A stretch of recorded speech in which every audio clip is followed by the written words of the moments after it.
আলহামদুলিল্লাহ,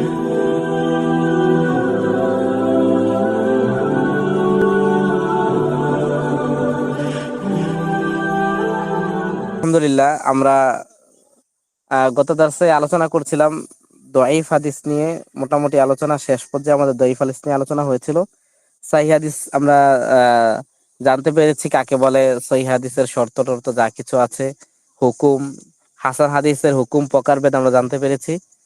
সাথে দঈফ হাদিস নিয়েও আমাদের মোটামুটি আলোচনা, মোটামুটি দঈফ হাদিস কাকে বলে, দঈফ হাদিসের হুকুম প্রকারভেদ, এগুলো মোটামুটি আমরা জানতে পেরেছি।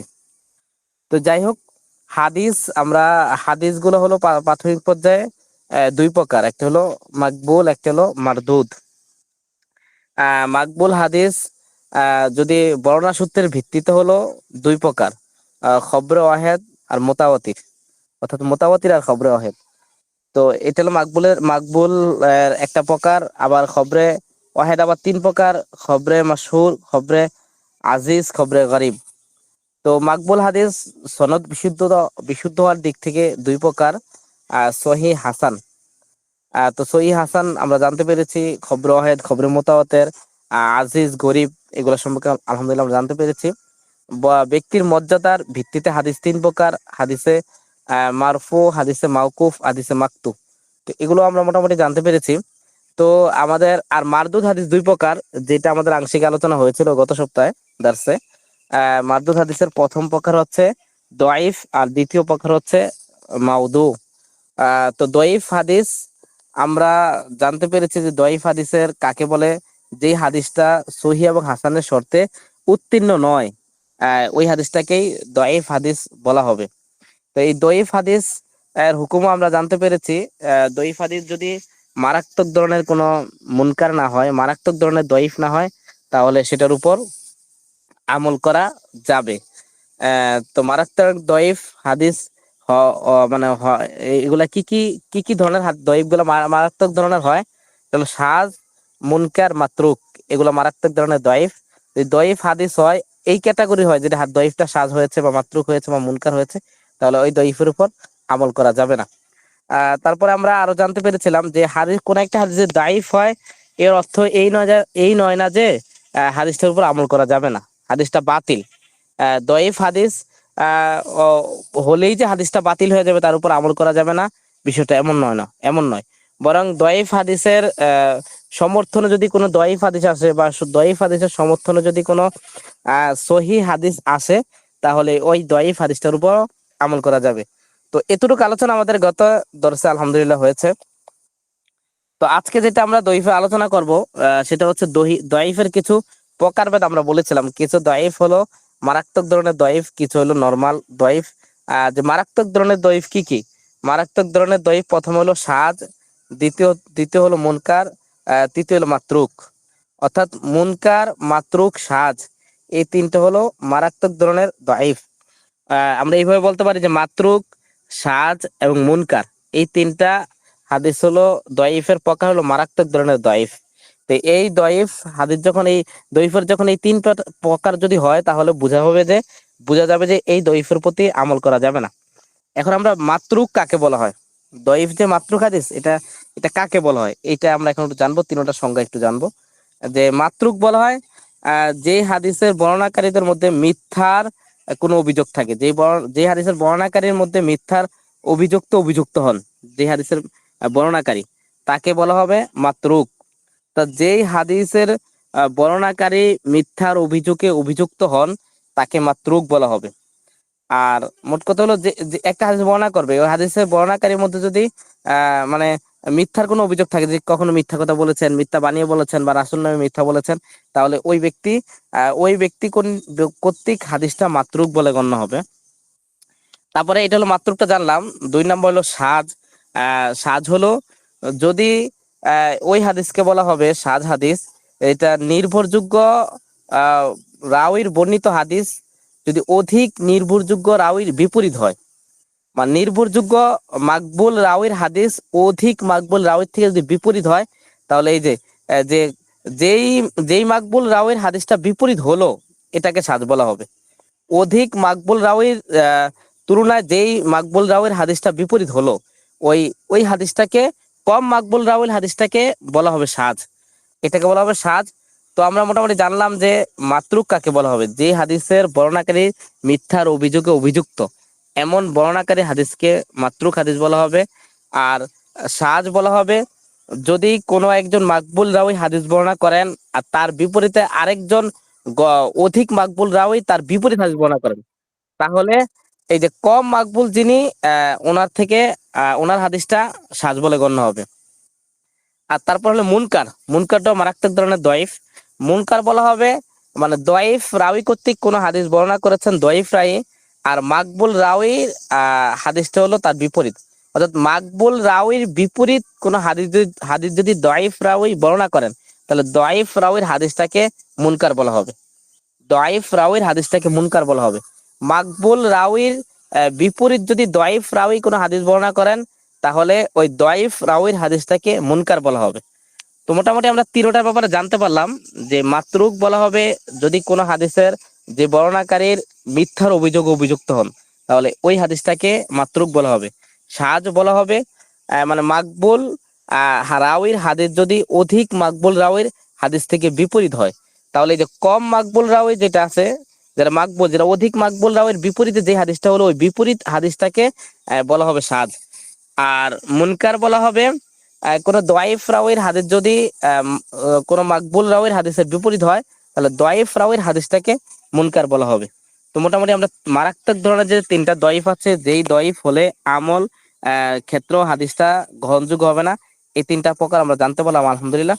তো আমরা একজন একটু বলি যে মাতরুক, সাজ এবং মুনকার, এই তিনটার সংজ্ঞাগুলো একটু বলি আমরা।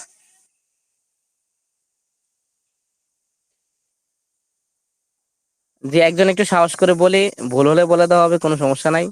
মাতরুক মিথ্যার অভিযোগ অভিযুক্ত যে রাওয়ী হবেন সেই হাদিসকে মাতরুক বলা হবে।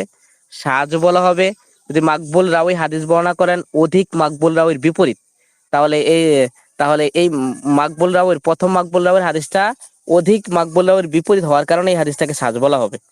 আর মুনকার বলা হবে কোনো দয়ীফ রাওয়ী যদি কোনো সহি মাকবুল রাওয়ীর হাদিসের বিপরীত হাদিস বর্ণনা করেন, তাহলে দয়ীফ রাওয়ী কর্তৃক বর্ণিত হাদিসটাকে মুনকার বলা হবে। যে আমরা একজন একটু বলি, জি শুনতেছেন সবাই? জি, আসসালামু আলাইকুম হুজুর। জি একজন বলেন। জি, মাতরুক হচ্ছে যে যে হাদিসের বর্ণনাকারী মিথ্যার অভিযোগে অভিযুক্ত, জি জি তার বর্ণিত হাদিস মাতরুক। আর সাজ হচ্ছে নির্ভরযোগ্য মাকবুল রাবির হাদিস অধিক মাকবুল রাবির হাদিসে বর্ণনার বিপরীত, সেই হাদিসটাকে বলা হবে সাজ। আর মুনকার হচ্ছে মাকবুল রাবির বিপরীতে দয়ীফ বর্ণনাকারীর বর্ণিত হাদিস।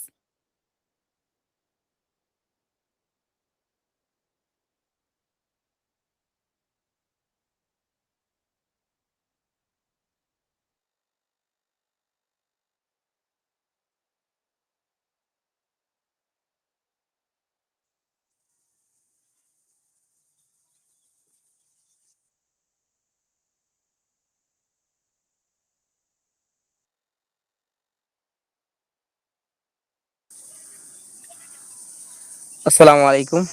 আবার একটু বলেন, আমি একটু বাইরে চলে গেছিলাম, একটা জরুরি ফোন ফোন আসছিল আর কি আমার, একটু জরুরি এই জন্য ধরতে হয়েছে। জি তো জি জি আবার একটু বলেন যে বলতেছিলেন। জি তামিম ভাই বলেন। জি জি হুজুর। হ্যাঁ জি বলছি। জি জি শোনা যাচ্ছে, এখন হুজুর, আমার শোনা কথা যাচ্ছে। শোনা যাচ্ছে? জি, মাতরুক হচ্ছে যে হাদিসের বর্ণনাকারী মিথ্যার অভিযোগে অভিযুক্ত, জি তার হাদিসকে বলা হবে মাতরুক। আর সাজ হচ্ছে নির্ভরযোগ্য মাকবুল রাবির হাদিস অধিক মাকবুল রাবির বর্ণনার বিপরীত বা সাংঘর্ষিক, জি সেই হাদিসটাকে সাজ বলা হবে। জি আর মুনকার হচ্ছে দয়ীফ বর্ণনাকারীর হাদিস মাকবুল রাবির বিপরীত হবে, এটা হবে মুনকার। জি জি মা- মানে শ্বাস থেকে মুনকারটার মানে দইফের মারাত্মকটা একটু বেশি, দোয়াফারটা একটু বেশি, দুর্বলতা আরো বেশি জি হুজুর। শ্বাস থেকে মুনকারটা। তো মোটামুটি তাহলে এই এই মারাত্মক দয়ীফ বলতে মানে এই তিন ধরনের দয়ীফ হওয়ার কি হাদিস, তাহলে এই তিন ধরনের যদি হাদিস হয় দয়ীফ হাদিস, যে সাজ হয়েছে বা মাতরুক হয়েছে বা মুনকার হয়েছে, তাহলে এই হাদিসের প্রতি আমল করা যাবে না। তবে এখন যে হাদিসগুলা মানে মোটামুটি দয়ীফ হবে দুর্বল। এগুলা কি কি ধরনের হতে পারে, এরকম কয়েকটা প্রকার ব্যাপারে বলতেছি একটু। যেমন মুআল্লাক হাদিস। মুআল্লাক হাদিস কাকে বলা হয়? মুআল্লাক হাদিস, মুআদাল হাদিস, মুনকাতি হাদিস, মুদাল্লাস হাদিস, মুরসাল হাদিস, মাকলুব হাদিস, তারপরে এই হাদিসগুলো হচ্ছে মুস্তারাব হাদিস, মুহমাল হাদিস। এগুলো হচ্ছে সাধারণ দয়ীফ। অর্থাৎ এই যে মুআল্লাক, মুআদাল, মুরসাল, মুদাল্লাস, মুনকাতি, মুহমাল, যদি হাদিসগুলা এই ধরনের কোনো দয়ীফ হয়, তাহলে ওই দয়ীফের হাদিসের প্রতি আমল করা যাবে। তো মুআল্লাক একটা দয়ীফ। এই হাদিস মুআল্লাক হাদিস কাকে বলে? মুআল্লাক হাদিস বলা হবে যে হাদিসের সনদের শুরুতে এক বা একাধিক বর্ণনাকারী বিচ্যুত হয়েছে, তাকে মুআল্লাক বলে। মানে পড়ে গেছে শুরুতেই, যে হাদিসের সনদের শুরুতেই মানে কি নাই, এক বা একাধিক রাউই নাই, বর্ণনাকারী বিচ্যুত হয়ে গেছে, এই হাদিসটাকে মুআল্লাক বলা হবে। তো এটা হলো মুআল্লাক, মানে শুরুতেই, যে হাদিসের সনদের শুরুতেই কোনো রাউই বিচ্যুত হয় এক বা একাধিক, তাহলে এটাকে মুআল্লাক বলা হবে। তারপর হলো মুআদাল। মুআদাল বলা হবে দয়ীফের যে হাদিসের সনদের পরপর দুইজন বর্ণনাকারী নাই, মানে ধারাবাহিক, হয়তো হ্যাঁ, মাঝখানে দিয়ে মুআল্লাকটা কি বললেন? মুআল্লাক হলো যে হাদিসের সনদের শুরুতে, মানে একেবারে শুরুর দিক থেকে এক বা একাধিক বর্ণনাকারী বিচ্যুত হয়েছে, মানে পড়ে গেছে, নাই বর্ণনাকারী, বর্ণনাকারী বাদ দিয়ে রাসূল পর্যন্ত নিয়ে গেছেন হাদিসকে। শুরুর দিক থেকে এক বা দুইজন বর্ণনাকারী বাদ দিয়ে রাসূল পর্যন্ত হাদিসকে নিয়ে গেছেন, দুইজনকে মাঝখান থেকে সংযুক্ত না করে, তাহলে এই হাদিসকে মুআল্লাক বলা হবে। অর্থাৎ যে হাদিসের সনদের শুরুতে এক বা একাধিক বর্ণনাকারী বিচ্যুত হয়েছে, বাদ দেওয়া হয়ে গেছে, বাদ দিয়ে পড়ে গেছে, ওই হাদিসকে মুআল্লাক হাদিস বলা হবে। তারপর হলো মুআদাল।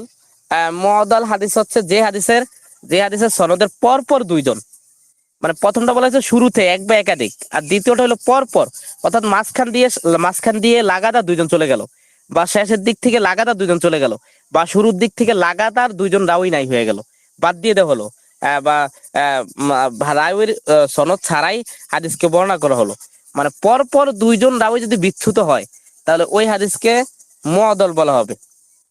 তাহলে মুআল্লাক গেল, যদি শুরুতে এক বা একাধিক বর্ণনাকারী বিচ্যুত হয়, তাহলে এটা মুআল্লাক। আর মুআদাল হচ্ছে পর পর, মানে শুরুতে হোক, মাঝখানে হোক, বা শেষ হোক, পর পর যদি রাউই বিচ্যুত হয়, তাহলে এটাকে মুআদাল বলা হবে। তারপরে মুনকাতি মানে হচ্ছে, মানে যে কোনো ভাবেই, শুরুতে হোক, শেষ হোক, পর পর না হোক, যে কোনো ভাবেই যদি রাউই বিচ্যুত হয়, মানে রাউই যদি বিচ্যুত হয় যে কোনো ভাবেই, ওটাকে মুনকাতি বলা হবে। তাহলে মুআল্লাক বলা হবে যদি শুরুতে এক বা একাধিক রাউইকে বর্ণনাকারী যদি বিচ্যুত হয়, রাউই বিচ্যুত হয়। মুআদাল হলো পর পর, মানে ধারাবাহিক পর পর দুইজন রাউই যদি বিচ্যুত হয়। আর মুনকাতি মানে হচ্ছে শুরুতেও লাগবে না, ধারাবাহিকতা লাগবে না, যেই কোনো জায়গা দিয়েই, যেই কোনো সময় রাউই বিচ্যুত হলে, সনদ বিচ্যুত হলে ওইটাকে বলা হবে মুনকাতি। তারপরে আছে মুরসাল। এই চারটা ক্যাটাগরি প্রায় সেম সেম। তারপরে মোরসালের বিষয়টা হচ্ছে, যদি কোনো সনদ থেকে সাহাবীদের রাউই থেকে রাউইকে বাদ দেওয়া হলো, মানে যে সাহাবীদেরকে বাদ দিয়ে হাদিস বর্ণনা করে, অর্থাৎ কোনো তাবি হাদিস বর্ণনা করেছে, মাঝখান থেকে সাহাবীর সনদটা বাদ দিয়ে দিচ্ছেন, মানে সাহাবীর সনদটা বাদ দিয়ে ওই সরাসরি বলতেছেন, তাবি বলতেছেন কলা রাসূলুল্লাহ সাল্লাল্লাহু আলাইহি ওয়াসাল্লাম।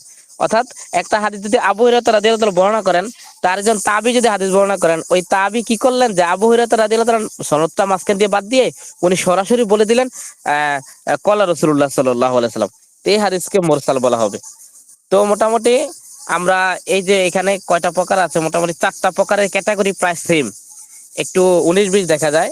প্রথম হলো মুআল্লাক, যেটা যে হাদিসের সনদের শুরুতে এক বা একাধিক বর্ণনাকারী বিচ্যুত হয়, তাকে মুআল্লাক বলা হয়। তারপর হলো মুআদাল, যদি পরপর দুইজন বর্ণনাকারী বিচ্যুত হয়, এটাকে মুআদাল বলা হবে।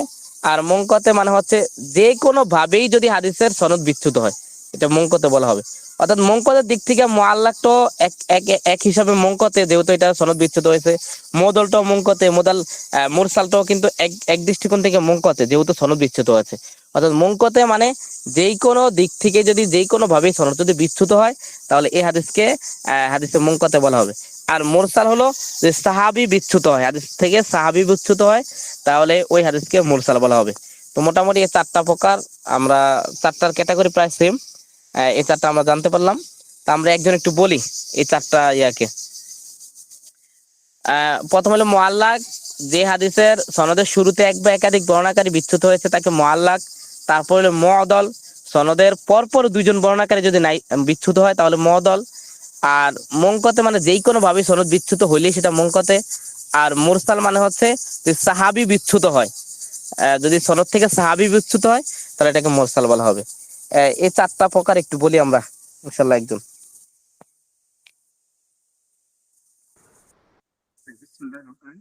মুআল্লাক হচ্ছে সনদের শুরুতে এক বা একাধিক রাবি যদি বিচ্যুত হয় জি তাহলে জি সেই হাদিসকে বলা হবে মুআল্লাক। এরপর হচ্ছে মুআদল হচ্ছে পরপর দুইজন রাবি যদি বিচ্যুত হয়, সনদের ধারাবাহিকতায় পরপর দুইজন রাবি যদি বিচ্যুত হয় তাহলে সেটা হচ্ছে মুআদল। আর জি এরপর হচ্ছে মুনকাতে হচ্ছে যে কোনো ভাবে যদি রাবি বিচ্যুত হয়ে যায় সেক্ষেত্রে এটা হচ্ছে মুনকাতে। আর মুরসাল হচ্ছে আহ সনদের বর্ণনার ক্ষেত্রে আর সাহাবীকে রাবির তালিকা থেকে যদি বাদ দেওয়া হয় সেক্ষেত্রে এটা হচ্ছে মুরসাল, অর্থাৎ ওই রাবির বর্ণনার ক্ষেত্রে সাহাবীকে সেখান থেকে বিচ্যুত করা। জি জি মাশাআল্লাহ, সুন্দর হয়েছে। এই ক্ষেত্রে এটাকে এরকম ভাবে বলা যায় কিনা যে আহ মুনকাতে মুনকাতে হচ্ছে তিন প্রকার। মুনকাতে তো আমরা জানি যে কোনো ভাবে রাবি বিচ্যুত হলে এটা তিন প্রকার হচ্ছে মুআল্লাক, মুআদল, মুরসাল। এইভাবে হ্যাঁ বলা যায় কিনা? জি এইভাবেও বলা যায়, এইভাবেও সব যে কোনো ভাবে রাবি বিচ্ছিত হলে এটা মুনকাতে বলা হবে। তো মুনকাতের মানে তিনটা প্রকার এটা বলা যেতে পারে, তবে মানে এবার স্বাভাবিক মানে স্বাভাবিক দৃষ্টিকোণ থেকে বলা যায়, কিন্তু স্বাভাবিক এইভাবে খুব কিতাবের মধ্যে আবার দেখা গেছে এইভাবে ভাগটা করেন নাই আর কি। আচ্ছা ঠিক আচ্ছা। আছে, কিন্তু বলা যায় মানে যে বিষয়টা একই দাঁড়ায়, যেটা আমরা দেখতে পারি বাস্তবিক ভাবে কার্যত বিষয়টা একই দাঁড়ায়। জি, তবে এখানে একটা বিষয় বলি, মানে মোরসাল যে হাদিস আমরা বললাম দইফের কাতারে নিয়ে আসলাম আমরা, এটা হানাফিদের নিকট মোরসাল হাদিস কিন্তু দইফ না। হানাফিদের নিকট মুরসাল হাদিস এটা মাকবুল হাদিস, এটা মারদুদের কাতারে না।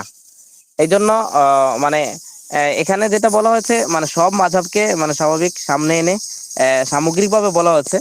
তো যদি হানাফি মাযহাবের দিকে তাকিয়ে বলা হয় তাহলে এখানে মারদুদের থেকে মুরসালটা বাদ যাবে, অর্থাৎ মুরসাল হাদিস হানাফিদের নিকট মাকবুল হাদিস, অর্থাৎ কোন হাদিস থেকে যদি শুধু সাহাবীকে বাধ্য হয়, সাহাবী বিচ্যুত হয়, তাহলে ওই হাদিসটা মাকবুল হাদিসের কাতারেই থাকবে। এটা হানাফিদের নিকট আর কি। তো তাহলে এক্ষেত্রে তো একটা প্রশ্ন জাগে যে সাহাবী ছাড়া হাদিসটা সে তাবেই পাইলো কিভাবে? না সরাসরি তো নবীজি কাছ থেকে সেটা চাবি পাবে না। চাবি পেলো কিভাবে বলতে, মানে হাদিস তো সনদের নির্ভরতা এসেছে 50 হিজরির পর থেকে, ঠিক আছে। তো এখন কথা হলো ওই সময় তো সনদের এত গুরুত্ব ছিল না, এখন যেমন পরবর্তী যখন সনদের গুরুত্ব আসছে 50-এর পরে গিয়ে বা পরবর্তী দিকে আস্তে আস্তে গুরুত্বগুলা বাড়ছে, দ্বিতীয় শতাব্দী তৃতীয় শতাব্দীর দিকে পূর্ণাঙ্গ একটা রূপ ধারণ করেছে। এখন আগে প্রথম তো এই যে হাদিসের ব্যাপারে যে সনদ বর্ণনা করার বিষয়টা কেন আসলো, যাতে করে মানুষ দুই নাম্বারই না করতে পারে। মানে রাসূল হাদিস বলেছেন, রাসূল বলেন নাই, যে সমস্ত কথা এই সমস্ত রাসূলের নামে চালিয়ে না দিতে পারে মানুষ, এই জন্য এই সমস্ত নীতিমালাগুলো পরে আনা হয়েছে। কিন্তু প্রথম তো আর দেখা গেছে এই সমস্ত কোনো নীতিমালা ছিল না। তো তাবি একটা হাদিস শুনেছেন, রাসূল থেকে সরাসরি বলে দিয়েছেন, তখন এটা জরুরি মনে করা হতো না যে সাহাবীর নামটা বলতে হবে। তবে অধিকাংশ ক্ষেত্রে বলা হয়েছে, তবে কিছু কিছু ক্ষেত্রে বলা হয় নাই। তো যেহেতু এই যে একটা বিষয়, তার মানে এই যে হানাফিরা এটাকে কেন দইফ বলতেছেন না, হানাফিরা দইফ না বলার কারণ হচ্ছে যে ওই সময় তো সনদের প্রয়োজনই হয় নাই, তো সনদের প্রয়োজন হয় না এই জন্য সাহাবী বাদ দিয়ে দিয়েছেন, সুতরাং এটা দইফ হওয়ার কোনো কারণ হতেই পারে না। যদি পরবর্তীতে সনদের প্রয়োজন হয়েছে তখন আর পরবর্তীতে আর রাওই বাদ দিলে সেটা দইফ হবে, কিন্তু তখন তো সনদের কোনো প্রয়োজনই হয় নাই, বা 50 হিজরির আগে সনদ সহ হাদিস বর্ণনাই করেন নাই, ঠিক আছে। স্বাভাবিকভাবে খুব কম হয়েছে সনদের ব্যবহার। তো এই কারণে হানাফিরা বলেন যে এটা দইফের কাতারে পড়বে না।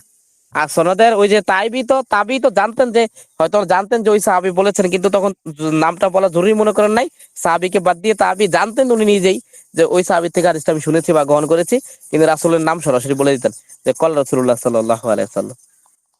তো মূলত আর কি এই কারণে আর কি ঝামেলাটা বাঁচছে আর কি, ওই সময় তো সনদের অপরিহার্যতা ছিল না আর কি। জি ভাই বুঝছেন আশা করি। জি স্যার। তাহলে এই যে আমরা তো মোটামুটি কয়েকটা দইফের এখানে আলোচনা করলাম, মারাত্মক কয়েকটা দইফের আলোচনা করলাম। দইফের মোটামুটি আরো অনেক প্রকার আছে, আরো অনেক প্রকার বলতে অনেকে অনেক ভাবে দইফকে মানে বিভিন্ন প্রকারে ভাগ করেছেন। এগুলোর মধ্যে দেখা গেছে কেউ আমার 40, 50, 100 আরো বিভিন্ন ভাবে ভাগ করেছেন। ঠিক আছে, দইফের শ্রেণী। কেউ 129 প্রকার পর্যন্ত দইফের প্রকার, না তারপরও আগিয়ে দেখা গেছে 381, মানে কেউ বলতে বলতে বলছে 381 প্রকার দইফ হয়। কিন্তু মানে আসলে আমরা যেই কয়েকটা দইফ বললাম, মৌলিক বিবেচনায় দেখা গেছে আরো দইফ যদি হয়ে হয়, এগুলোর ভিতর থেকে বের হবে। মানে মৌলিক ভাবে দইফ এগুলাই, যেগুলো মোটামুটি আলোচনা করা হয়েছে। তারপরে আরো কিছু দইফ আছে, সেটা হচ্ছে ধরেন না মুদ্রাজ দইফ, মুদ্রাজ, মাকলুব, তারপরে হলে গিয়া মুআল্লাল, তারপরে হলে গিয়া মুদাল্লাস। এই যে এই ধরনের কিছু দইফ আছে।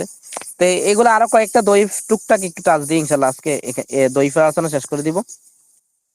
তো আমরা মোটামুটি প্রথম মারাত্মক দইফ 3 প্রকার জানলাম। তারপরে এই দিক থেকে সনদ বিচ্ছিন্ন হওয়ার দিক থেকে যে দইফ এখানে 4 প্রকার, এটা জানলাম।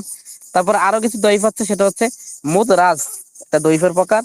মুদরাজ বলা হয় এমন দইফকে যে আহ রাওয়ী মতন বা সনদের মধ্যে নিজের থেকে এমন ভাবে কিছু প্রবেশ করে দিয়েছে, স্বাভাবিক মানুষ মনে করে যেটা রাসূলের হাদিস, মানে নিজের থেকে সনদ এবং মতনে কিছু বাড়িয়ে দিয়েছে, আর মানুষ এটা বুঝতে পারে না, মানুষ মনে করে যে এটা রাসূলের হাদিস আর কি। তো এমন যদি কোনো রাওয়ী করে, তাহলে এটাকে মুদরাজ হাদিস বলা হবে। তো মুদরাজ। আর মাকলুব বলা হবে, মাকলুব একটা দৈব প্রকার। মাকলুব বলা হবে যদি কোনো সনদের মতন, কোন রাওয়ী যদি সনদ বা কিংবা মতনকে সনদ বা মতনের শব্দকে এদিক সেদিক করে পরিবর্তন করে ফেলে, তাহলে এটাকে মাকলুব বলা হবে। মানে সনদ বা মতনকে যদি এদিক সেদিক করে পরিবর্তন করে ফেলে, আগে নিয়ে গেছেন পরে নিয়ে গেছেন, আগের শব্দকে মানে হাদিসের শুরু শব্দকে মাঝখানে নিয়ে যাচ্ছেন, মাঝখানে শব্দকে শুরুতে নিয়ে গেছেন, শুরুর শব্দকে লাস্টে নিয়ে গেছেন, এই হাদিসকে বলা হবে মাকলুব হাদিস। ঠিক আছে। তো মুদরাজ বলা হবে রাওয়ী যদি নিজের থেকে কিছু ঢুকিয়ে দেয় সনদ বা মতনে, আর পাঠকরা যদি এটা ধরতে না পারে, এটা আসলে হাদিস হওয়ার প্রতি বেশি আশঙ্কা বোধ করে পাঠকরা, তাহলে এটাকে মুদরাজ বলা হবে। আর মাকলুব হাদিস বলা হবে যদি হাদিসের সনদ কিংবা মতনে রাওয়ী এদিক সেদিক করে পরিবর্তন ফলে, যেই হাদিসের সনদ বা মতনকে রাওয়ী এদিক সেদিক করে শুরুটা শেষে, শেষেরটা শুরুতে, মাঝখানেরটা শেষে, শেষেরটা মাঝখানে, এইভাবে যদি নিয়ে এদিক সেদিক করে পরিবর্তন করে ফেলে, তাহলে ওই হাদিসকে মাকলুব হাদিস বলা হবে, মাকলুব দইফ বলা হবে। তারপরে আছে মুআল্লাল, যেটা আমরা আগে পড়েছি, ওই যে হাদিসটা সহিহ হাদিস হওয়ার জন্য শর্ত একটা ছিল মুআল্লাল না হতে হবে, তার মানে প্রচ্ছদ কোনো ত্রুটি না থাকতে পারবে। তার মানে মুআল্লাল মানে কি, হাদিসটা যে রাওয়ী বর্ণনা করবে, ওই রাওয়ী ঠিক আছে কোনো এদিক সেদিক করে, যেমন যেটা যেমন এটা এমনই বর্ণনা করতে হবে, সূক্ষ্ম কোনো ত্রুটিকে গোপন না না করতে হবে। অর্থাৎ কোনো মাওকুফ হাদিসকে মারফু, মারফু হাদিসকে মাওকুফ এমন না বলতে হবে। এই মুআল্লালের ব্যাখ্যাটা আমাদের সহিহ হাদিসের কাছে ওখানে গেছে। তো মোটামুটি এখানে 3টা প্রকার: মুদরাজ, মাকলুব, মুআল্লাল। মুদরাজ মানে হচ্ছে রাওয়ী নিজের থেকে কিছু ঢুকিয়ে দেওয়া সনদ বা মতনে, যেটা পাঠকরা পার্থক্য করতে পারে না, রাসূলের হাদিস বলেই গণ্য করে। মাকলুব মানে রাওয়ী সনদ বা মতনের শব্দকে এদিক সেদিক করে পরিবর্তন করে ফেলেছে। আর মুআল্লাল মানে রাওয়ী সনদের বা মতনের সূক্ষ্ম কোনো ত্রুটিকে গোপন করেছে, বা সূক্ষ্ম কোনো ত্রুটিকে গোপন করেছে, যেটা সাধারণ মানুষরা বা সাধারণ আলেমরা যেটা বুঝতে পারে না, এটাকে বলা হয় মুআল্লাল। তো মোটামুটি মুদরাজ, মাকলুব, মুআল্লাল, এই 3টা প্রকার সম্পর্কে আমরা জানতে পারলাম। এই 3টা প্রকার সম্পর্কে আমরা একটু বলি ইনশাল্লাহ। জি, মুদরাজ যেটা রাওয়ী নিজের থেকে কিছু ঢুকিয়ে দিয়েছেন সনদ বা মতনে, আহ এখন পাঠকরা বুঝতে পারতেছেন না আসলে এটা রাসূলের হাদিস কি হাদিস না, রাসূলের হাদিস হিসেবে বেশি গণ্য করতেছেন। মাকলুব রাওয়ী সনদ বা মতনের কে এদিক সেদিক করে দিয়েছেন, পরিবর্তন করে ফেলেছেন। মুআল্লাল রাওয়ী সনদের কোনো ত্রুটিকে, প্রচ্ছদের কোনো ত্রুটি মানে প্রচ্ছদ কোনো ত্রুটিকে গোপন করেছেন।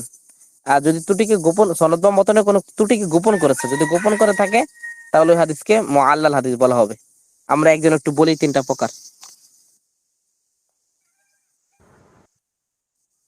মুদ্রাস হচ্ছে রাবি বর্ণনার ক্ষেত্রে সনদ এবং মতনে যদি নিজস্ব কোনো কথা যুক্ত করেন, সেক্ষেত্রে সেটা হচ্ছে মুদ্রাস। আর মাকলুব হচ্ছে রাবি সনদে এবং মতনে যদি কোনো পরিবর্তন আনেন, এদিক সেদিক করেন, সেটা হচ্ছে মাকলুব। হম। আর মুআল্লাল হচ্ছে রাবি সনদে এবং মতনে সূক্ষ্ম কিছু ত্রুটি যদি গোপন করেন, সেটা হচ্ছে মুআল্লাল। এখানে আমার প্রশ্ন আছে, মুআল্লালে রাবি সূক্ষ্ম কিছু ত্রুটি বলতে এটা কি হাদিসের ত্রুটি, এরকম কিছু কিনা? না না, হাদিসের ত্রুটি মানে ধরেন না, একটা হাদিস একজনে বর্ণনা করেছেন, একটু এদিক সেদিক করে, মানে একটু 19-20 করে বা 19.5 করে। তো রাউই এটা গোপন রেখে পরবর্তী আরেকজনের কাছে বর্ণনা করতেছেন, বা রাউই নিজেই কি করতেছেন, একটা হাদিসকে মারফুকে মাওকুফ রূপে বা মাওকুফকে মারফু রূপে বর্ণনা করতেছেন। তাহলে তো তাহলে ওইটা মাকলুবে পড়লো, পরিবর্তন করলে। মাকলুবে মানে সনদ মতন পরিবর্তন করে দিয়েছে, হলে কি সনদ বা মতনে। আর এটা হলো মানে আর যেটা বলা হচ্ছে মুআল্লাল মানে হলো ত্রুটিটাকে গোপন করা, আর জি জি, ওইটা হলো মানে ত্রুটিটা এদিকে এদিক মূলত, সেদিক পরিবর্তনই করে ফেলছে। হ্যাঁ, এই ত্রুটিটা মূলত আসলে কি, যে কোন ত্রুটিকে সে গোপন করবে? ত্রুটিটা একেবারে সূক্ষ্ম ত্রুটি, যেটা ওই যে বলা হচ্ছিল কোন হাদিস ধরেন না মারফু রূপে আছে, সেটাকে মাকুফ রূপে বললো, বা মাকুফ হাদিসকে মারফু বললো, মাকতুকে মানে একটা দইফ হাদিস, এই দইফটাকে যেটা দেখা গেছে মুআল্লাক দইফ, যেটাকে বললো মুআদাল দইফ, বা মুআদাল দইফকে বললো মুদরাজ দইফ। এই যে এই ধরনের একটাকে আরেকটা বলে দিল, এগুলো তো সামান্য ত্রুটি, যে ত্রুটিগুলো তেমন কোনো প্রভাব ফেলে না। এই সামান্য ত্রুটিকে গোপন করে যদি কোনো হাদিস বর্ণনা করা হয়, মানে আসলে ওইভাবে বিচার করলে সব দইফের কিছু ক্যাটাগরি প্রায় সেমই হয়ে যায়, একটু হালকা পার্থক্য থাকে আর কি। এটা বলছেন হিসাবগুলা, এই জন্যই তো দেখা গেছে অনেকে তো আরো কম দইফকে বলেন। তার মানে কি, এখন যদি এইভাবে ভাগ না করা হয়তো, অর্থাৎ মুআল্লাল অর্থাৎ মাকলুব যদি না বলতো, ওই মাকলুবটা কিন্তু এক হিসাবে ওই মুআল্লালের মধ্যেই ঢুকে যাচ্ছে। ঠিক আছে, জি অর্থাৎ এইবার মানে যারা কমিয়েছেন বাড়িয়েছেন, তারা কিন্তু এই হিসাব করেই কেউ কমিয়েছেন কেউ বাড়িয়েছেন। এই 381 পর্যন্ত নিয়েছেন, মানে কি হিসাব করলে দেখা গেছে যেগুলা নিয়েছেন, আমরা যেই কয়টা বলছি ওগুলোর মধ্যেই 381 ঢুকে গেছে। জি জি, কেউ কেউ একেবারে চুলচেরা বিশ্লেষণ করে করে বাড়াইছেন। জি জি, যে চুলচেরা বিশ্লেষণ করে করে বাড়িয়েছেন, এই মূল বিষয়টা হচ্ছে এটা আর কি। তো যাই হোক, আলহামদুলিল্লাহ আমরা দইফের মোটামুটি একটা প্রাথমিক ধারণা আমরা পেয়েছি আসলে, আশা করি দইফ হাদিসের ব্যাপারে। তো দইফ হাদিস কাকে বলে, আমরা যেটা হাসান এবং সহির মানদণ্ডে যে হাদিসটা উত্তীর্ণ না, এই হাদিসকে দইফ হাদিস বলা হবে। দইফ হাদিসের হুকুম হচ্ছে, দইফ যদি মারাত্মক লেভেলের দইফ না হয় তাহলে তার প্রতি আমল করা যাবে। আর মারাত্মক লেভেলের দইফ হচ্ছে 3 প্রকার: মাতরুক, সাজ, মুনকার। তারপরে দইফ হাদিসের উপর আমল করার জন্য আরো কয়েকটা শর্ত আছে। সেটা হচ্ছে মানে হাদিসটা অকাট্য কোনো মূলনীতির বিপরীত না হতে হবে, শরিয়ার কোনো মূলনীতির আওতায় পড়তে হবে, এবং দৃঢ় সুন্নাহ হিসাবে এটাকে মানে আকীদা রাখা যাবে না। দইফ হাদিসের যে বিষয়টা সাব্যস্ত হয় বা যে বিষয়ের উপর আমল করা হয়, এটা দৃঢ় সুন্নাহ উপর হিসেবে এর প্রতি আমল করা যাবে না। এই 3টা শর্ত, মানে যেটা মারাত্মক পর্যায়ে মাতরুক না, মারাত্মক পর্যায়ে দইফ না, এমন দইফ হাদিসের উপর আমল করার জন্য এই 3টা শর্ত আছে। যেটাকে সুন্নাহ হিসাবে দৃঢ় সুন্নাহ হিসাবে আকীদা পোষণ করা যাবে না, শরিয়ার অকাট্য কোনো মূলনীতির বিপরীত না হতে হবে, এবং শরিয়ার কোনো মূলনীতির আওতার মধ্যে হাদিসটা পড়তে হবে। এই 3টা শর্ত যখন পাওয়া যাবে, তখন দইফ হাদিসের প্রতি আমল করা হবে। তো মোটামুটি, এবং দইফের কিছু 2 ধরনের প্রকার, যেটা মারাত্মক ধরনের দইফ, এগুলো প্রকার আমরা জানতে পারলাম। যেগুলো নর্মাল দইফ, এটাও জানতে পারলাম। তারপরে আরেকটা বিষয় হচ্ছে, দইফের উপরে গুরুত্বপূর্ণ বিষয় হচ্ছে যে দইফ হাদিস, যে কেউ বলবে যে দইফ হাদিস হলেই যে সেটা আমলযোগ্য না, এই কথাটা ঠিক না।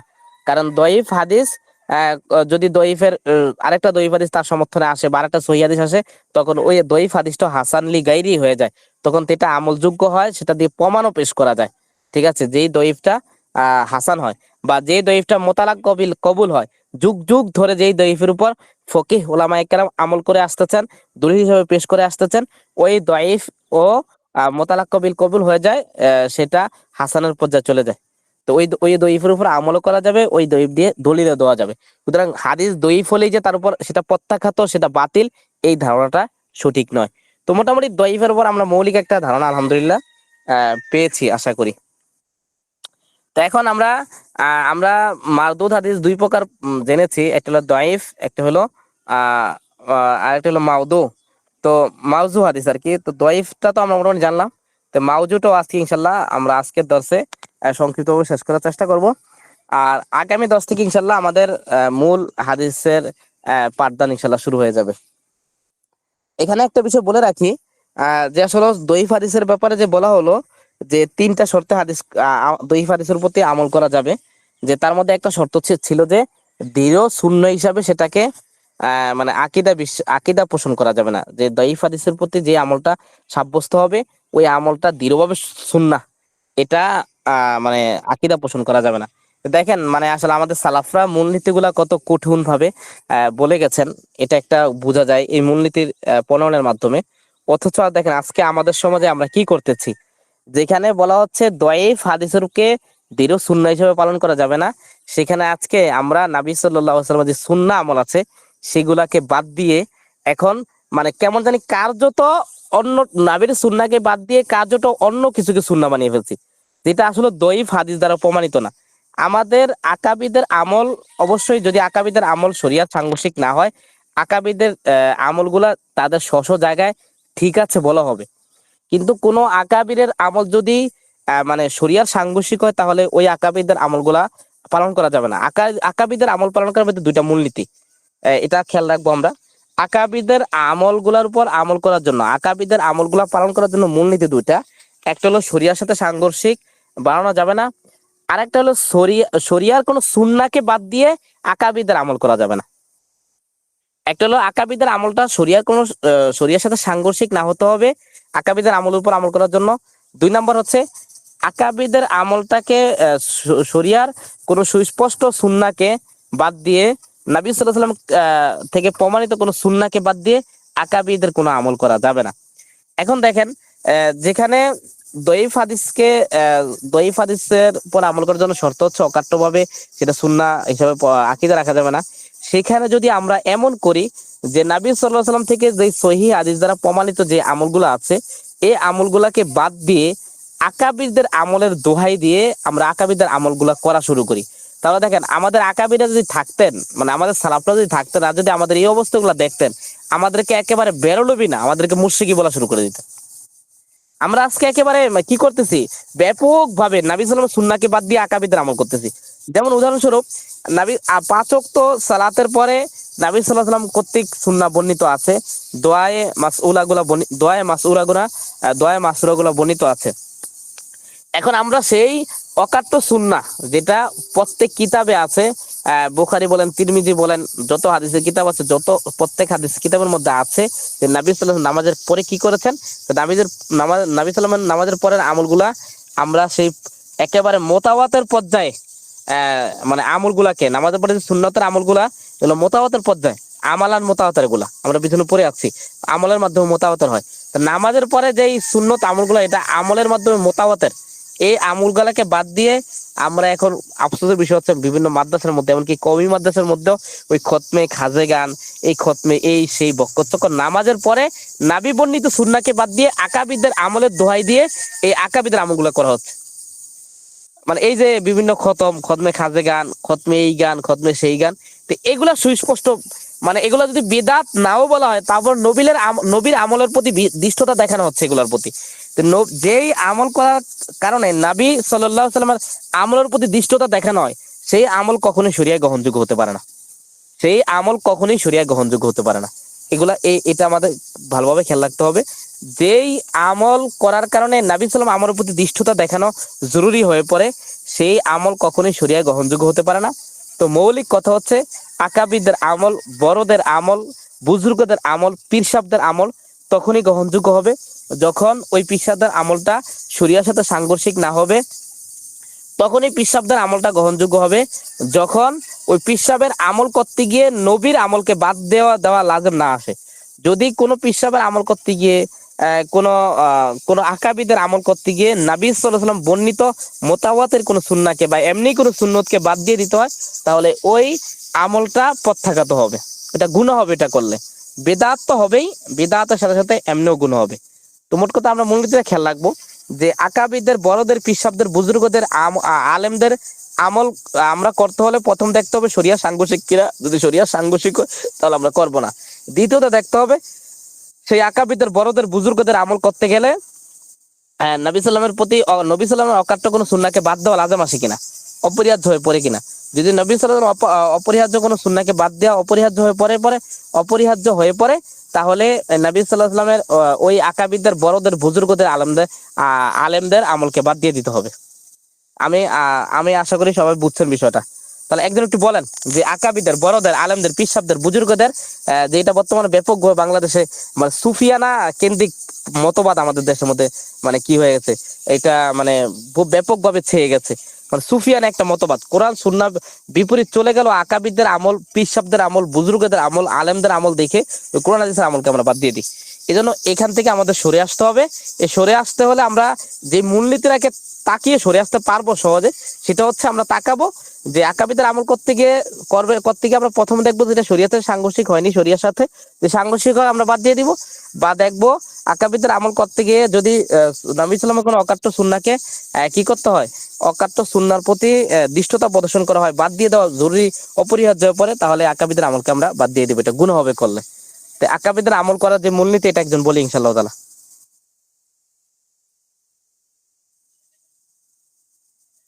মানে একজন বুজুর্গ একটা আমল করলে, যে খতমে গাজে গান বলেন, খতমে ইউনুস বলেন, খতমে শেফা বলেন, এগুলো সব বুজুর্গদের আমল। তো এই বুজুর্গদের আমলগুলা এটা তো সুন্নত বলা যাবে না, কারণ দয়ীফ হাদিস দ্বারা প্রমাণিত বিষয়, তিনটা বিষয় যোগ হবে। একটা হলো যদিও সেটা কি হয়, শরীয়তের সাথে সাংঘর্ষিক না হয়, বা নবী সাল্লাল্লাহু আলাইহি সাল্লামের সাথে সুন্নাহকে বাদ দেওয়া না হয়, তারপর এটাকে সুন্নাহ বলা যাবে না, অর্থাৎ আকাবিদের কোনো আমলকে সুন্নাহ বলা যাবে না। এই তিনটা শর্ত আকাবিদের আমল করা যাবে। তো এই তিনটা শর্ত আমরা একজন বলি, যে একজন বলি আমরা, শুনতেছেন তো সবাই? জি শেখ, শোনা যাচ্ছে আলহামদুলিল্লাহ। একজন বলে, এটা গুরুত্বপূর্ণ, কিন্তু এখন আমাদের মধ্যে সব বেদাত ঢুকে গেছে। আমরা ওই যে আমাদের সাইদুল পালনপুরি বলেছিলেন, মানে দয়বন্দির হয়ে গেছে এখন বেরলবি, আর বেরলবির হয়ে গেছে মুশরিক। আমাদের একেবারে পরতে বেদাত ঢুকে বসে রয়েছে, একেবারে মাদ্রাসা, মসজিদ, ঘর বাড়ি, একেবারে রন্ধে রন্ধে বেদাত ঢুকে গেছে, যেটাকে আমরা সুন্নাহ হিসেবে পালন করতেছি।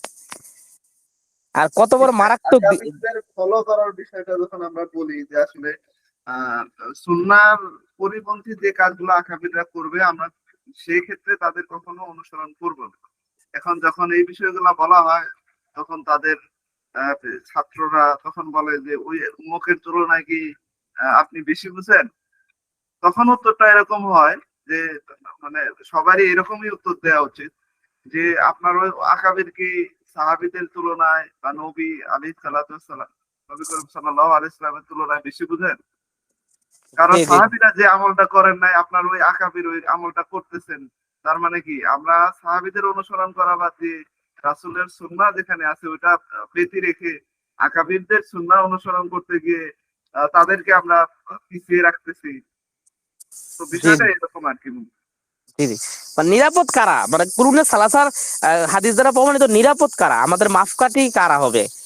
কুরুনে সালাসার আমাদের সালাফরাই তত, কুরুনে সালাসার সাথে যে আমল মিলবে না, ওইটাকে চোখ মুজে বন্ধ করে দিতে হবে, বাদ দিয়ে দিতে হবে।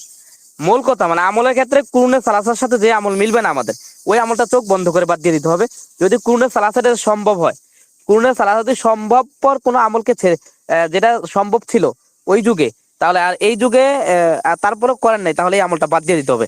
হ্যাঁ, বিষয়টা যদি এমন হয় যে কুরুনে সালাসার মধ্যে আমলটা সম্ভবই ছিল না, তাহলে যেমন ওই সময় মোবাইল ছিল না, ওই সময় বিমান ছিল না, ওই সময় এখন যেই ডিজাইনের জুতা পরি আমরা ওগুলা ছিল না, তার মানে ওগুলা ওই সময় সম্ভবই ছিল না। তো অসম্ভবপর বিষয়, এটা এটা বিদআত হবে না। কিন্তু সাহাবায়ে কেরামের যুগে যে বিষয়টা সম্ভব ছিল, তারপরে সাহাবায়ে কেরাম সেটা বাস্তবায়িত করেন নাই, তাহলে ওইটা বিদআত হবে। কারণ কারণ সাহাবায়ে কেরাম কখনোই কোনো সম্ভবপর কোনো ভালো কাজকে ছেড়ে দেন নাই। এটা এটা এটা এটা আমাদের সালাফদের আকীদা, যে সাহাবা একরাম কখনোই কোনো সম্ভবপর, যেটা সম্ভব এমন কোনো ভালো কাজ তারা কখনোই ছেড়ে দেন নাই। এখন যদি বলা হয় যে সাহাবা একরাম যেটা সম্ভব ছিল আমাদের পরবর্তী যুগে এটা যদি আমরা করি, তাহলে সাহাবা একরামের প্রতি এই অপবাদ দেওয়া জরুরি আসে, লাজেম আসে, যে সাহাবা একরাম জেনে শুনে এই ভালো কাজটা ছেড়ে দিয়েছে। এই অপবাদ দেওয়া লাজেম আসে, অথচ সাহাবা একরামের ব্যাপারে এই কল্পনাই করা যায় না যে তারা কখনো জেনে বুঝে কোনো ভালো কাজ ছেড়ে দিয়েছে। তাহলে এখন এই যে আমাদের গ্রামের মধ্যে লোক মারা গেলে মানে কি কি করা হয়, কোরআন শরীফ নিয়ে 10 জন 20 জন ছাত্র নিয়ে দৌড়াই আমরা। তো সাহাবায়ে কেরামের মধ্যে মারা গেছেন, এটা সম্ভব ছিল ওই যুগে, ওই যুগে কোরআন কারীমের আয়াতগুলো ছিল। তো ওই যুগে 10 জন 20 জন জমা হয়ে তারা এটা করতে পারতেন। তার মানে এটা করেন নাই, বোঝা গেল সাহাবায়ে কেরাম যেহেতু এই কাজটা করেন নাই, এই কাজটা ভালো না। আর যদি বলা হয় যে এই কাজটা ভালো, তাহলে সাহাবায়ে কেরাম পর এই অপবাদটা লাজম আছে, সাহাবায়ে কেরাম ভালো হওয়া সত্ত্বেও একটা ভালো কাজ ছেড়ে দিয়েছেন। এগুলো মারাত্মক বিষয়, সাহাবায়ে কেরামের উপর তো এই ইলজাম দেওয়ার কল্পনাই করা যায় না। তো এই জন্য দিনকে এইভাবে বোঝা যে কুরুনের সালাসার মধ্যে যে আমলটা বাস্তবায়িত ছিল না, সম্ভব হওয়ার পরও এই আমল আমরা করব না। এই মূলনীতির আওতায় যদি আমরা আমলগুলো করি তাহলে কোনো বেদাত আমাদেরকে স্পর্শ করবে না।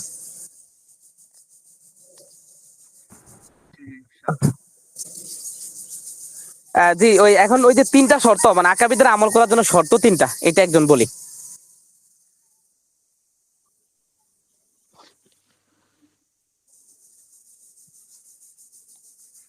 জি, একজন বলি একটু। প্রথম নম্বর হলো শরিয়ার সাথে সাংঘর্ষিক না হতে হবে আকাবিদের আমলটা। দ্বিতীয়ত হচ্ছে আহ, দ্বিতীয়ত হচ্ছে এটা দৃঢ় দৃঢ় সুন্নাহ হিসাবে, আহ, এটার মাধ্যমে রাসূল সাল্লাল্লাহু আলাইহি ওয়াসাল্লামের কোনো সুন্নাহকে বাদ দেওয়া জরুরি হয়ে পড়ে এমন না হতে হবে। 3 নম্বর, আকাবিদের আমলকে সুন্নাহ হিসেবে পালন করা যাবে না। এই 3টা শর্ত আকাবিদের আমল করা যাবে, এছাড়া আকাবিদের কোনো আমল আকাবিদের আমল করা যায়। এখন কথা হলো ওই যে রিয়াজুল ভাই যেটা বলছিলেন, এখন আমাদেরকে যদি কেউ বলে, আমরা যদি এই কথাগুলা বইলা যদি আমরা বাদ দিয়ে দিই আকাবিদের আমলকে, অর্থাৎ এই 3টা সূত্রকে, তাই না, আমরা যদি বাদ দিয়ে দেই, তাহলে আর যদি আমাদেরকে এই কথা বলে কেউ যে তোমরা কি এই আলেমদের থেকে বেশি বুঝে গেছো, তাহলে আমরা সুস্পষ্টভাবে তাদেরকে বলবো যে আমরা তো আকাবিদের আমলকে বাদ দিচ্ছি এই 3টা সূত্র এনে, কিন্তু আমাদের সালাফরা এই সূত্রগুলা এনে সাহাবায়ে কেরামের মানে সাহাবায়ে কেরামের বক্তব্য বাদ দিয়ে দিয়েছেন এই তিন সূত্র না টিকলে। যেমন, এবং আমরা আমরা পড়েছি, আমরা যে একতলাফি হাদিসের ক্ষেত্রে আমরা সাংঘর্ষিকপূর্ণ যে হাদিসগুলো দুটো হয়, ওই ক্ষেত্রে আমরা শর্তগুলো পড়েছি। শর্তগুলোর মধ্যে একটা ছিল কি, অর্থাৎ যদি কোনোভাবে প্রথম তারিখ দেখবো, তারিখ না দেখলে, তারিখের মধ্যে আমরা সমন্বয় না পাইলে আমরা উভয়টা সমন্বয় করে আমল করব, সমন্বয় করে আমল করতে না পারলে তারজি দিয়ে আমল করব, তারজি দিয়ে আমল করতে না পারলে আমরা কি করব, আমলই বাদ দিয়ে দিব। তাহলে দেখেন, আমাদের সালাফরা রাসূল সাল্লাল্লাহু আলাইহি ওয়াসাল্লামের হাদিসকে আমল করা থেকে বাদ দিয়ে দিচ্ছেন শরিয়ার এই মূলনীতিগুলা মধ্যে ক্যাটাগরিতে না পড়ার কারণে হাদিস। তাহলে আমাদের আকাবিরা কি রাসূল থেকেও বেশি অনুসরণ, যে শরিয়ার মূলনীতিতে তাদের আমলগুলো টিকবে না, তারপর আমরা তাদেরকে অনুসরণ করব, মানে রাসূল থেকেও তারা আগে বেড়ে গেছে। এখন কিন্তু এটা মানে কেমন জানি আর দাবি করতেছে। আমরা এটা বলবো, হয়তো রাসূল থেকে কি আগে বেড়ে গেছে কিনা তারা, যে রাসূলের আমলকে, রাসূলের হাদিসকে বাদ দিয়ে দেওয়া হচ্ছে মূলনীতির ক্যাটাগরিতে না পড়ার কারণে, আমল করার মূলনীতির ক্যাটাগরিতে না পড়ার কারণে আমরা রাসূলের হাদিসগুলোকে বাদ দিয়ে দিচ্ছি। ঠিক আছে, তাহলে রাসূলের হাদিস যেখানে বাদ দিয়ে দেওয়া হচ্ছে, এবং মুফতি তকি উসমানী সাহেব উলুমুল কোরআনের মধ্যে সাহাবায়ে কেরামের তাফসীর গ্রহণযোগ্য হওয়ার জন্য কয়েকটা শর্ত দিয়েছেন। এই কয়েকটা শর্তের মধ্যে একটা শর্ত ছিল এটাও যে সাহাবায়ে কেরামের তাফসীর যদি অকাট্য কোনো শরিয়ার মূলনীতির বিপরীতে যায়, তখন সাহাবায়ে কেরাম তাফসীরও বাদ। এবার দেখেন, যেখানে নবীর হাদিসকে বাদ দেওয়া হচ্ছে, যেখানে সাহাবায়ে কেরামের আমলকে বাদ দিয়ে দেওয়া হচ্ছে মূলনীতির সাথে না টিকার কারণে, তো সেখানে যদি আপনি বলেন যে মূলনীতির সাথে না টিকার কারণে আমাদের আমলকে, মানে আমাদের এই বর্তমান যুগের ধান্দাবাজ আলেম যাদেরকে বলা হবে, যারা কোরআন বিক্রি করে খায়, কোরআনকে তাবিজের কিতাব বানিয়ে খায়, কোরআনকে খতমের কিতাব বানিয়ে তাদের তাদের তাদের সংসার চালায়, এই ধান্দাবাজ আলেমদের মানে আমলকে ধরে রাখা হবে, আর সাহাবায়ে কেরামের আমলকে বাদ দিয়ে দেওয়া হবে মূলনীতি মধ্যে না টিকার কারণে, নবী সাল্লাল্লাহু হাদিসের উপর আমলকে বাদ দিয়ে দেওয়া হবে মূলনীতির মধ্যে না টিকার কারণে। তাহলে এটা তো একটা মানে কেমন জানি একটা নিজের খায়াসাতের পূজা করা, মানে এটা এমন হয়ে যায় যে নবীর থেকেও আমাদের এই আকাবিরদেরকে বড় মনে করা, এবং সাহাবায়ে কেরাম থেকেও এই আকাবিরদের থেকে বড় বড় করতেছি আমরা কার্যত, মুখে যদিও না বলি, কার্যতে। অথচ এটা কখনোই সম্ভব যে আমাদের নাবির থেকে, সাহাবায়ে কেরাম থেকে আমাদের এই বর্তমান যুগে আকাবিররা বড় হয়ে যাবে? এটা কখনোই সম্ভব না। তাহলে এই যে আমরা যারা বলতেছি এখন যে অবস্থান তৈরি করে নিয়েছি, কার্যত যেন আমরা মনে করতেছি যে নবী এবং সাহাবায়ে কেরাম থেকেও আমাদের আকাবিররা উপরে চলে গেছে এবং তাদের আমলগুলো বেশি বিশুদ্ধ। এখানে নবীর আমল এবং সাহাবায়ে কেরামের আমল মূলনীতির আওতায় আসলে আমল করা যায়, না আসলে করা যায় না। কিন্তু আমাদের আকাবির এমন আকাবির যাদের গুলা মূলনীতির আওতায় আসলেও আমল করতে হবে, মূলনীতির আওতায় না আসলেও আমল করতে হবে। তার মানে নবীর আমলকে বাধ্য হবে, সাহাবায়ে আমলকে বাধ্য হবে, কিন্তু আমাদের আকাবিদের আমলকে বাধ্য হবে না। তাহলে এটা কত বড় দৃষ্টতা দিনের ব্যাপারে, মানে এটা কত বড় দৃষ্টতা! আসলে এগুলো যে এইভাবে চিন্তা করে অনেক বড় ধরনের দৃষ্টতা, কিন্তু এইভাবেই কিন্তু বলতেছে সবাই, এবং এইভাবেই মানে এই সুন্নাহর বিপরীত আমলগুলাকে আঁকড়িয়ে ধরতেছি আমরা। আল্লাহ তাআলা আমাদেরকে বুঝার তৌফিক দান করুন এই সমস্ত ভ্রষ্টতা থেকে, এই সমস্ত মানে দুনিয়াবি আলেম যারা দিনকে নিজের খায়াসাতের মাধ্যম বানায়, খায়াসাত নষ্ট প্রবৃত্তির পূজা করার মাধ্যম বানায় যারা দিনকে, এদের অনুসরণ করা থেকে আল্লাহ তাআলা আমাদেরকে হেফাজত করুন। 3টা মূলনীতি যদি আরেকবার বলতেন একটু সংক্ষেপে। 1 নম্বর হলো শরিয়ার সাথে সাংঘর্ষিক না হতে হবে। 2 নাম্বার হলো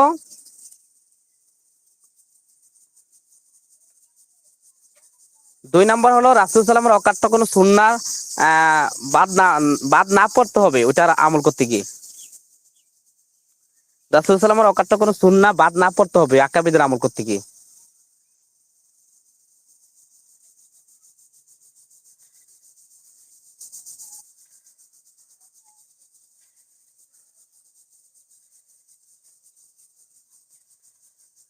3 নাম্বার হচ্ছে আকাবিদের আমলকে সুন্নাহ মনে করা যাবে না। আকাবিদের আমলকে সুন্নাহ মনে করা যাবে না।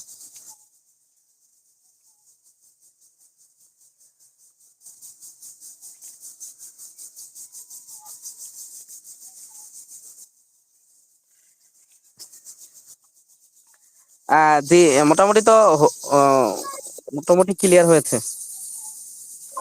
ভাই হয়েছে তো মোটামুটি। এক নাম্বার হচ্ছে শরিয়ার সাংঘর্ষিক আকাবিরদের কোনো আমল করার ক্ষেত্রে প্রথম নম্বর কারণ শর্ত হচ্ছে যে শরিয়ার সাংঘর্ষিক হতে পারবে না। দ্বিতীয় জি, হচ্ছে রাসূলুল্লাহ সাল্লাল্লাহু আলাইহি সাল্লামের অকাট্য কোনো সুন্নাত বিপরীত হতে পারবে না।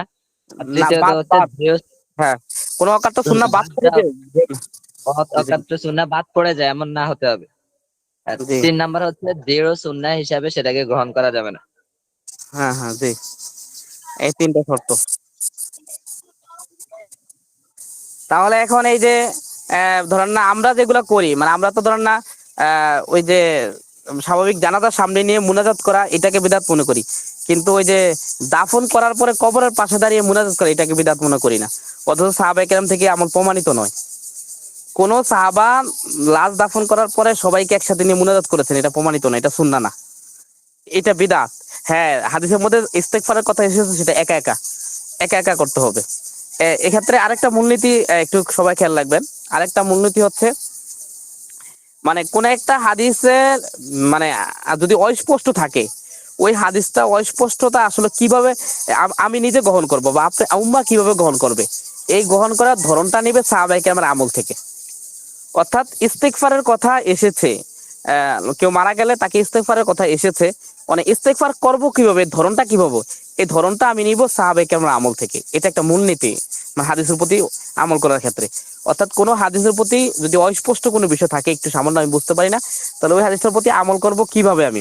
যেমন এখানে ইস্তেগফারের কথা আছে, তো এখানে তো সম্মিলিত কথা নাই, ঠিক আছে, একা একা কথা আছে ইস্তেগফার। তা আমি এখন কিভাবে করবো, একা একা করবো না সম্মিলিত করবো? তা আমি দেখবো যে ইস্তেগফারের কথাটা আসলে হাদিসের মধ্যে যে এসেছে, এটা কি সাহাবায়ে কেরাম কিভাবে বুঝছেন, তারা কিভাবে আমল করেছেন। তা আমরা দেখি সাহাবায়ে কেরামের আমলের মধ্যে কোন সাহাবাই এরকম ভাবে লাশ দাফন করার পরে কবরের পাশে দাঁড়িয়ে সম্মিলিত ভাবে একটা মুনাজাত দিয়েছেন, এই আমল আমরা পাই না। সুতরাং বোঝা গেল ওইখানে যে এখানে যে ইস্তেগফারের কথা আছে, এই ইস্তেগফার একা একা করবে, সম্মিলিত ভাবে করবে না। নামাজের পরে মুনাজাতের ব্যাপারে আমাদের কথা একটাই, এটাই কথা, যে নামাজের পরে মুনাজাতের কথা যে হাদিসগুলো আছে, এই হাদিসগুলোর ব্যাপারে আমরা আমল করার ব্যাপারে আমরা দেখবো আমালান সাহাবায়ে কেরামের অবস্থান, সাহাবায়ে কেরাম কিভাবে আমল করেছেন। সাহাবায়ে কেরাম যদি এই হাদিসগুলোকে থেকে বুঝে থাকেন যে সম্মিলিত আমল করেছেন মুনাজাত, তাহলে আমরা করব। আর যদি সাহাবায়ে কেরাম থেকে এমন আমল না পাই আমরা, তাহলে আমরা করব না। এরকম প্রত্যেকটা ক্ষেত্রে শবে বরাতের আমল, শবে মেরাজের আমল, মানে এই যে যত যত ফাইজলামি বিদাত টেদাত আছে, এই সবগুলা এই মূলনীতি আমরা সামনে নিয়ে চললে আর কোনো বিদাত দেখা গেছে আমাদের মানে আমরা করা আমাদের দ্বারা কোনো বিদাত কাজ হবে না। তো মূলনীতি, মৌলিক একটা মূলনীতি সামনে রাখবো আমরা বিদাত থেকে বাঁচার জন্য, সেটা হচ্ছে কুরুনে সালাসার, অর্থাৎ সাহাবে কুরুনে সালাসা, আমাদের সালাফ যারা ছিলেন তারা, তাদের যুগে কোনো কাজ সম্ভব ছিল আর তারা সেটা ছেড়ে দিয়েছেন, এমন কাজটা প্রত্যেক যুগে বিদআত থাকবে। এটা আমরা দরকার লিখে রাখবো। মানে কুরুনে সালাসা কোন একটা কাজ সম্ভব থাকার পরেও ছেড়ে দিয়েছেন, তাহলে ওই কাজটা যুগ যুগ ধরে কিয়ামত পর্যন্ত বিদআতই থাকবে। ওইটা করা কখনোই সুন্নাহ হবে না, ওইটা করা কখনোই জায়েজ হবে না। এই বিদআতের এই মৌলিক উসুলটা খেয়াল রাখলে দেখা গেছে আমরা বিদআত থেকে সরে আসতে পারবো ইনশাআল্লাহ তাআলা।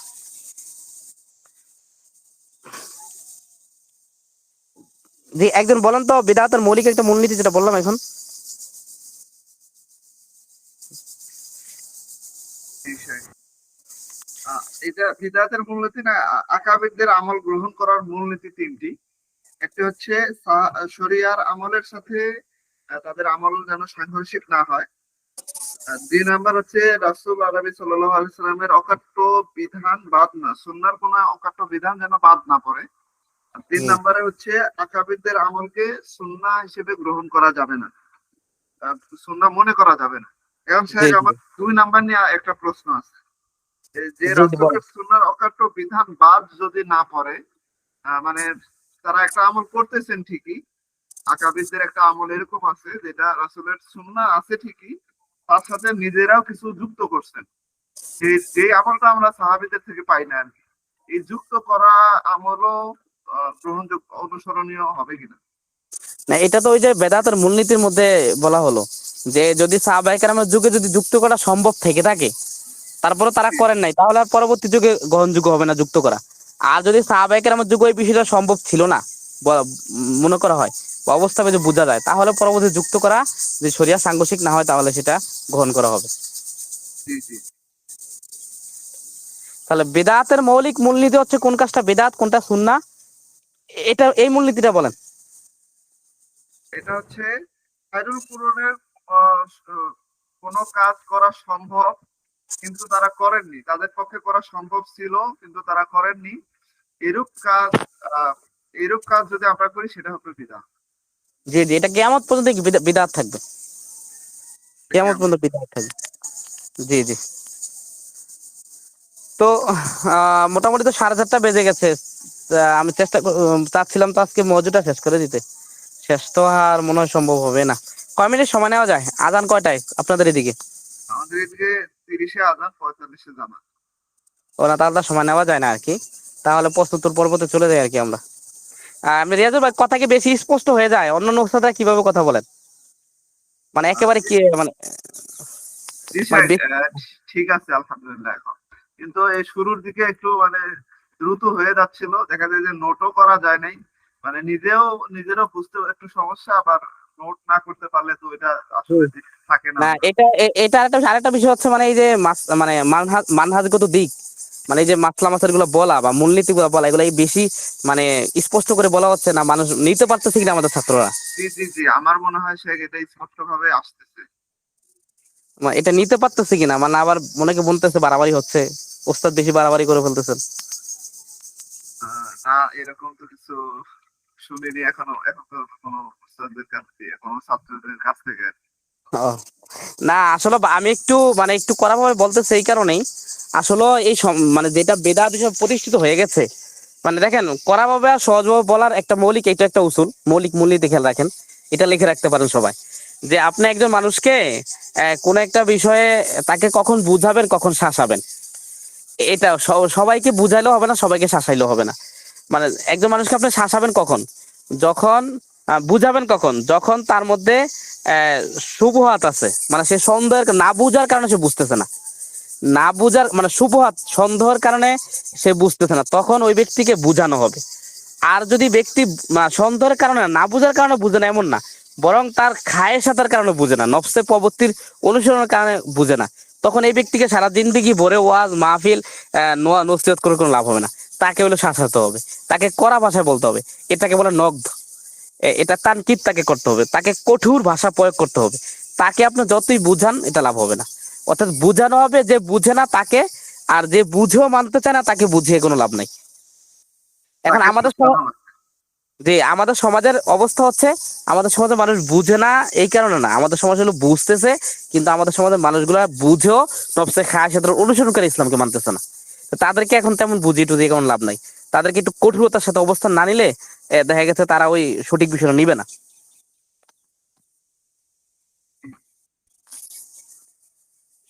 তারপরও যা মানে যেখানে দেখা গেছে মোটামুটি সিম্পল আছে, বুঝানো যেতে পারে, তারপর বুঝানোর পরেও যদি কেউ না বুঝে, তার ব্যাপারে আর বুঝানোর উসুর উপর থাকা যাবে না, তার ব্যাপারে কঠোরতা যেতে হবে। জি ভাই, কোনো প্রশ্ন থাকলে করতে পারি আমরা।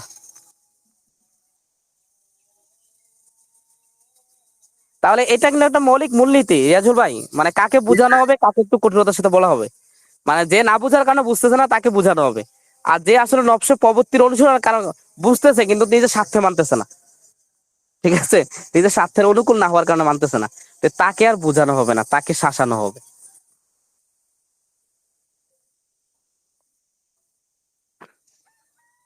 জি, আমরা কোনো প্রশ্ন থাকলে করতে পারি আলোচিত দর্শের উপর বা